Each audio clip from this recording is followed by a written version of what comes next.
Hey everybody, I'm Dr. Seth. I'm going to talk a little bit in this video about something that if you have been on the receiving end of it, you have probably found pretty annoying, and that is passive aggressive behavior.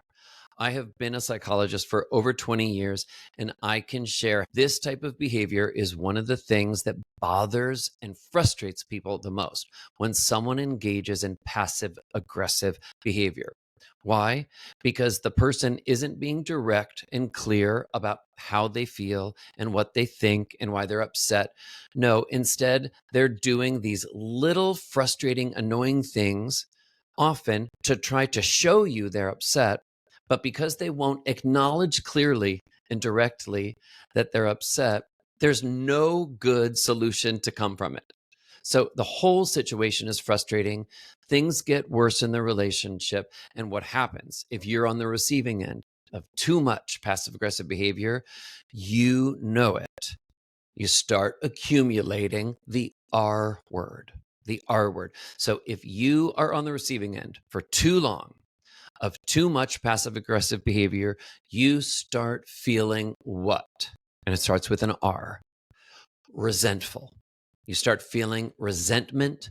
You start resenting the other person and having to be put in situations where they are upset and they are treating you unfairly. And because their communication style is so indirect, you're not actually able to communicate in a reasonable adult way. Very frustrating situation. So in this video, I'll just review briefly a few different passive aggressive behaviors that are some of the most common. And if you have someone passive aggressive in your life, you know exactly what this behavior feels like. Number one, passive aggressive comments. Little comments often that feel like little digs that they just get in there to try to ruffle your feathers, to try to get under your skin. Passive aggressive comments that they say to you that make you feel unsettled. So you're sitting there thinking, I don't know what to make of that, but I know if I think about it, that didn't feel good. That is exactly what it is designed to do, to unsettle you. These passive aggressive comments. It could be what feels like a weird backhanded compliment, saying something that kind of sounds like a compliment, but wait a minute, when you think about it, is it actually an insult? Another example of passive aggressive comments are little sarcastic comments that have a little bite to it, that feel like a little microaggression. The passive aggressive comments could somehow also just feel dismissive, little dismissive comments, little things like, if you care about something like that, or you would do something like that, little comments like that that aren't really clear, but obviously are designed to sort of make you go, huh? Wait, did you just insult me? Those are passive aggressive comments. They're not clear, they're not direct, but they leave you feeling unsettled and frustrated. The second passive aggressive behavior that I want to talk about that's really common is withholding compliments or appreciation. So I'll give a few examples. One example would be, imagine you have spent hours working on a project that took you a lot of time and really was kind of a difficult project to do. You share that information with the other person and say, I just spent so long working on this. It was really difficult to do. I'm so glad it's done though.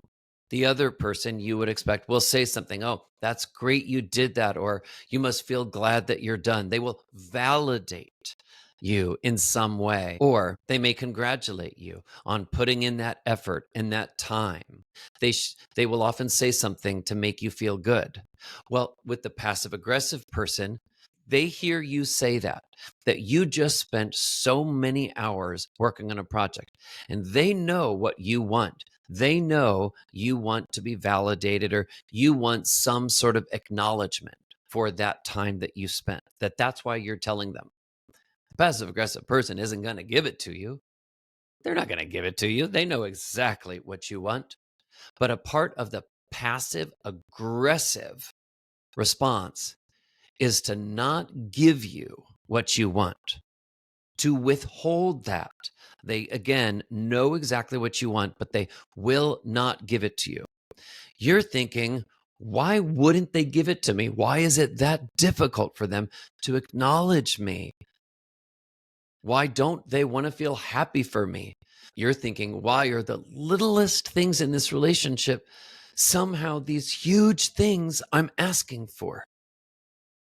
Anyone who's been in a relationship, whether at work or in their personal life, in their family or their romantic life, with someone who's passive aggressive, they have lived this pattern with this person, this withholding appreciation or compliments. It could be something as simple as something good happened to you. You got a promotion. Someone at work complimented you on your work. Someone in your personal life paid you a really nice compliment and shared that. And you shared that with this person and let them know and felt so good about it. And we're telling this person so that you can feel connected with them. Well, again, they see you feeling good about yourself, and they're not going to add to that parade. They see you having a little party, and they're not going to come to your party. They're not going to allow you to feel even better in that moment than you already feel. And sadly, one of the things that passive aggressive people try to do, and a lot of times they're not even aware of this, is they're trying to take you down a notch. They see how good you feel or how good you want to feel, and they actually want you to feel worse a lot of times. That is a very common behavior of the passive aggressive person that you may have in your life. The third passive aggressive behavior I want to talk about is what I would call intentional forgetfulness. Intentional forgetfulness. So there may be something that you needed the other person to do for you, or you wanted the other person to do for you. You asked them to do for you. It could be something as simple as looking in an email for some information that you needed about something. It could be dropping off dry cleaning for you because you're too busy that day. It could be making a phone call that you asked them to make for you. Again, the littlest thing, sometimes something that could literally take between 1 and 5 minutes if we're really honest with ourselves. And well, the passive aggressive person will tell you later, oh, they forgot. They forgot. Really? Did they forget? If this is a pattern, a lot of times what the passive aggressive person is doing is they are showing you this behavior of intentional forgetfulness. But again, see, it comes back to this thread I was talking about earlier. They know what you want. They're just not going to give it to you. It's upsetting. Yes. If you're in a relationship with someone, family, personal, work relationship, and you keep being on the receiving end of this pattern, yeah, it's upsetting. It's upsetting. And the fourth and final passive aggressive behavior that I want to talk about in this video is intentional resisting or delaying things. Things that you need to happen, things that you want to happen, and intentionally resisting or delaying making the commitments for those things or making those things happen. Just intentionally dragging their feet. Again, a lot of times these things are really so easy to do and so quick. But the point is, the passive aggressive person knows that you want to do it, knows that you want it done, and knows that you will feel better after you have checked this off the list. Well, the passive aggressive person doesn't want to give you that sense of satisfaction. In fact, they often want to add to your own sense of frustration. That's why they keep delaying, keep resisting, committing to the simplest things that you want to do or you need to get done. It's a very, very frustrating behavior. If you as a pattern are on the receiving end of any of these passive aggressive behaviors, try to talk to the other person, name the problem, be gentle in your approach, do not attack, do not raise your voice, because people don't really hear other people when voices are raised. People will listen to another person talk about issues more likely when they seem calm, when they seem friendly and understanding, even if they're talking about something difficult. So try to talk about it. If it doesn't work, the next step is really for you to think about whether talking to a mental health professional would be helpful, where you can get some outside guidance on how to make this relationship better for your mental health, more workable for you. There's a particular type of therapy. It's called acceptance and commitment therapy, and it's called ACT for short. And one of the central components of this therapy is this idea of workability. So, ACT therapy asks people, well, look at something going on in your life and ask yourself, is this feeling workable? Or actually, is this not workable? Is this not serving you in your life?